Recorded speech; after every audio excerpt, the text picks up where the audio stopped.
great satisfaction for us that we have been able to find new markets for our artisans also. And we, after completing our projects, we do hand holding also, and we try to make their life sustainable, better living conditions, more access to health, education. And the example which Ms. Noorjehan Bilgrami gave, just to develop on that, we have been providing this ajrak to many big buying houses in Pakistan. Okay. Buying houses like Nishat and Generation. And we had good orders of this ajrak from them, and our clusters were busy for say 6-7 months. They had such huge orders. So that was a matter of great satisfaction.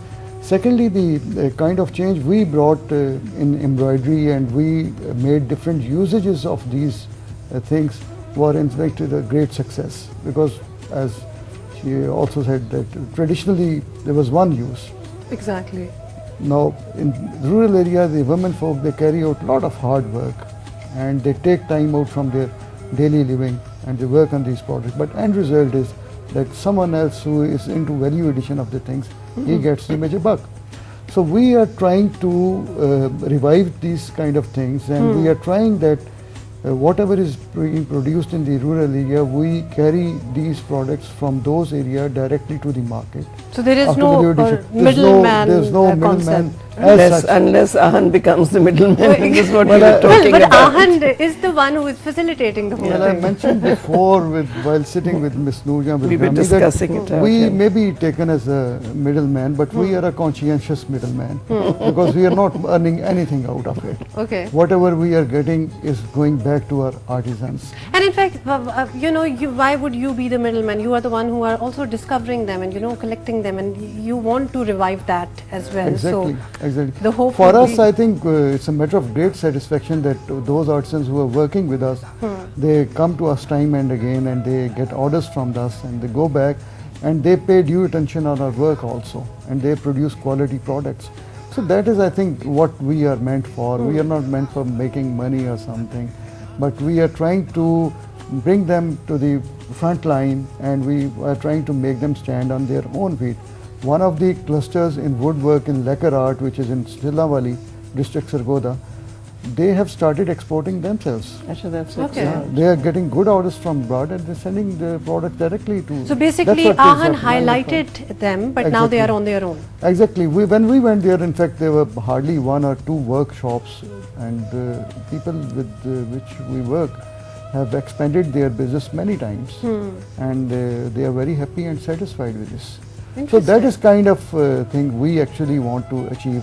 And even in the remote areas of Balochistan, where women folk are not even allowed to get out of their own houses, we through our projects, we brought them to Karachi, we trained them, and we sent them back to their own clusters, and they created their own number of artisans, and they are producing right from their villages in rural areas of Balochistan. So it's also a learning process for them, how they can move forward as well. Exactly. Ms. Noorjehan, I would really like to know now, I understand that you have done a lot of exhibitions abroad as well. Is there a lot of demand for Pakistani products abroad? Are people even aware? Because there is such a big competition, with our neighboring countries as well, who are much more, far-sighted in these things. Do people know that, such talent exists in Pakistan? I think that awareness is very limited. That really needs to be broken, and there are markets are there. As far as we are concerned, I think the other problem that we have is that we have to be more organized if there is an order, in order to be able to sustain and meet up the demands, because our artisans are not equipped to deal with very large orders. Okay. So I think that component has to be worked simultaneously, is how can you deal with, but to answer your question, no, unfortunately not, that awareness is not there. Not as what it should be. So with both of your experience put together, how can that awareness, be given to the markets abroad? Of course, in Pakistan, we can sit here, we can talk about it, and if we see things like these, we will have probably seen them many years back, but not in a long time, and then we'll say, oh wow, you know, this used to be in my nanny's house or something like that. So we are still aware of it somehow. But for the Western, you know, if you need to export it, they have no idea, so they need to be told from scratch what it is. I think you need to develop a side, you know, brighter side of, see the brighter side of it, and kind of stories to be developed. When they are they are told that how things are made, and under what circumstances these people are working. That's one way you can make them aware. Secondly, we mentioned about the traditional crafts. They are, this sector is always a slow moving sector. Right. And secondly, you won't find two things exactly of the same design. There would be some kind of variation. So you have to make a buyer aware of these things, and you have to educate him also that these things come in the same shape. And people are becoming aware. Of course, in Pakistan, the ajrak we introduce is expensive than the normal screen printing which is done in the market, but there are people who are buying this thing. Absolutely. And if we talk about also, if I may add about the Western market, they really like the fact, they value if it is handmade. I mean, for them it is a very big deal, which should be a big deal in any case, but for them the value also goes up a lot for anything. If that is how it is. The government has to sort of work out on a, you know, a proper policy of how the crafts can be taken abroad. That has really been not given that much injection as it requires. There are two things about it. First thing is that I think before we move on to the international markets, we have to ensure that we are able to meet their demand and their orders also. And our artisans we have built up their capacity where they can produce quality products in a given time. Because whenever we went to the foreign market and whatever we tried and tested there, they were quality conscious and they wanted their orders to be completed in X days, X number of days, and there was no compromise in that. So when we have developed in-house ability to have our designers on board and they are ready to produce, then we can go into the international markets. These things do travel abroad. I mentioned Silam Ali, they have organized themselves and they produce orders in days. So they meet their demand also. Similar it can be done in the other parts of the country also.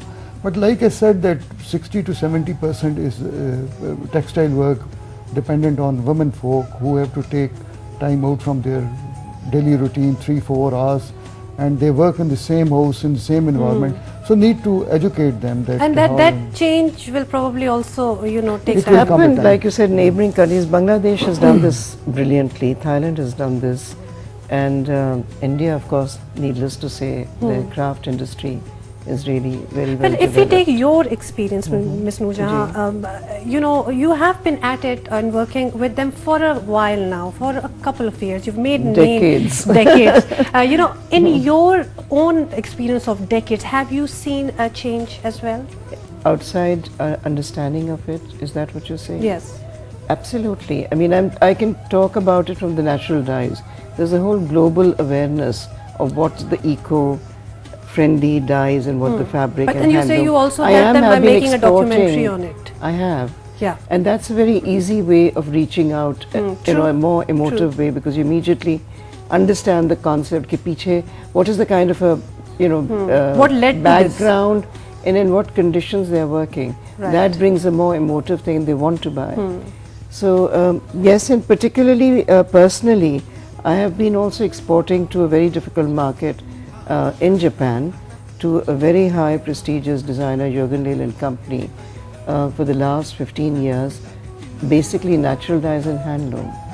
So, I mean, judging from my own personal experience, yes, but mine is very small. I mean, when you're talking about the country, it has to go on a larger platform, and that is why I do feel that government initiatives of promoting is very important. Is important, but also by pushing the awareness of the different crafts. Of course.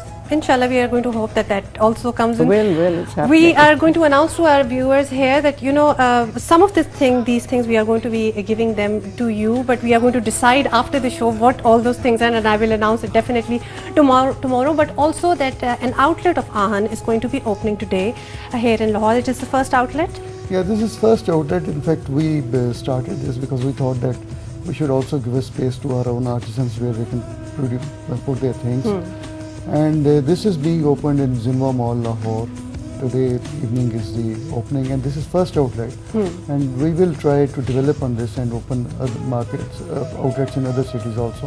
One we are planning in Saidpur village, Islamabad also. Oh, that's a lovely And then in place, and it Karachi would also. fit right in as Yeah, well. exactly. Because mostly foreigners, they like such kind of things, and here in Pakistan there are very limited number now, mostly confined to Islamabad. So we are trying to have an outlet there. Okay, so once again I'll say that one, we are, you guys are opening, I said we are opening. I'm suddenly feeling like a part of this, but it's going to be open here in Lahore, and the other one in Islamabad very soon, and then probably moving on to other places in Pakistan as well. Very quickly, I'm very curious about this, I understand these cushion covers and all, but what kind of work is that? This is actually case from Sindh. Oh, okay. You would have seen traditional case in Yes. villages. It used to have one print, one color. We changed the fabric and we mixed silk into it, and we have produced different designs.